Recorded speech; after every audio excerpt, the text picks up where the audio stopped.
Hi friends, I didn't forget about you. I know it's very late, but I still wanted to get a story hour in. Today, Megan and I have our red noses on because it is Red Nose Day. And if you're not familiar with that, it's where we are aware of child safety, health, and education.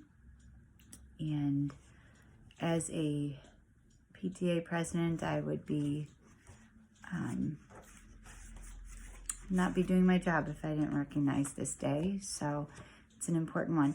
Now we have exactly, I don't know, I'd say like 10 red noses in our house somewhere. But how many could I find tonight? Not one. Not one. I have a rubber chicken too. Couldn't find that either. But I have a makeshift nose and it's really uncomfortable. So I'm going to try to read quickly. And I've chosen a book for you tonight called The Clownarounds. Maybe you're familiar with this. It's about a family of clowns. And let me tell you, the book is supposed to be funny. Lost my nose. But it's definitely too close to home for me. The Clownaround family lives in an ordinary town on an ordinary street, but the Clownarounds are not an ordinary family. Can you tell which house belongs to the Clownarounds? That's right, they live in house number 9. How did you guess? Okay, here are the houses, and there's house number 9. That is too... We have a squirrel cafe. We are the Clownarounds. Here is the whole Clownaround family still asleep in their beds. There's Mr. Clownaround, Mrs. Clownaround, their daughter Bubbles, the baby, and Wagaround, their dog. Now, while we don't, as a family, sleep in a boat or a shoe or a banana, we definitely sleep all over our house. There could be someone in a tent. There could be, and the tent is indoors. There could be someone on a recliner. This is not that funny to me because that's happened. In the morning, when their alarm clock goes off, the Clownarounds leap out of bed happily, ready to start a new day. Okay, also a little too familiar. Now, we don't have a dog in a cage in our home, at least not a real dog in a cage. I'm sure there's some stuffed dog in a cage somewhere. But that is pretty much how I wake up. See this mom, except she's smiling and I'm not. We have a clock, very much like this cuckoo clock up here. You might have heard it in Story Hour before. This is not that far-fetched. Bubbles takes a morning bath, but Baby and Wagaround prefer a shower. Also, not too far-fetched. I mean, I'm doing Story Hour with a giant giraffe, so a giant elephant, I really wouldn't think anything of it. Meals are a lot of fun at the Clownaround house. They always have pie, even for breakfast. Yeah, so do we. I just made one today, and we will probably eat it for breakfast. Again, not funny. Whenever Mr. Clownaround leaves the house, the whole family comes out to wave goodbye. And here he is, being shot out of a cannon. Now, we don't own a cannon. I guess that's my silver lining. While Mrs. Clownaround does some housework, Baby, Bubbles, and Wagaround play out in the yard. And that's not so weird. I think I've done that before. Definitely. And I think my kids have looked like that. Their hair was probably messier. Bubbles has a nice hairdo.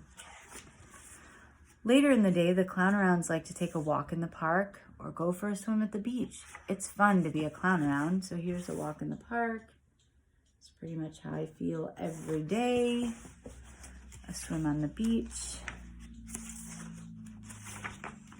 One day, the Clownarounds found a letter in their mailbox. It said, "Dear family, why not have some fun? Enter this contest. Just send a family photo. Maybe you'll win the big surprise." So here's the letter they got to win the big surprise. The Clownarounds wanted to have fun. They wanted to win the big surprise. So they looked through their photo album. Finally, they found just the right picture and mailed it into the contest. Now, here's their photo album. I know this is supposed to be funny, but these pictures are better than any pictures we've taken as a family, even in a professional studio. I mean, they're all smiling in one of them. The next day, they looked in the mailbox, but the big surprise had not come by mail. The following day, they waited by the telephone, but no one called about the big surprise. The Clownarounds felt sad. Maybe someone else had won the contest. They tried to cheer each other up, but nothing helped. They were still sad. Then a truck rolled down the street. The big surprise was being delivered right to their doorstep. So see, it was too big to go in the mailbox. That's what happened. They did. It was a little presumptuous that they would win this contest with the best family photo. I mean, maybe the weirdest family photo, but I'm not sure. What a surprise. It was just right for the Clownarounds. Now they could really go places. So what they won was this, I don't even know what you call this mode of transportation. It's part carousel, part bike. There's a tightrope on it. There's a lot of things happening on this vehicle. And they're very happy that they've won this because their favorite place to go is the circus. And here they are going to the circus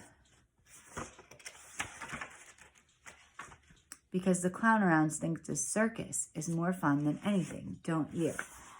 No, I don't, because I live in the circus. I mean, most days I don't have this nose on, but there are some weird things that happen in this house, and there are pies in people's faces unintentionally. We slip on banana peels unintentionally. We pretty much are the Clownarounds without the cute little illustrations. So this book really hits home.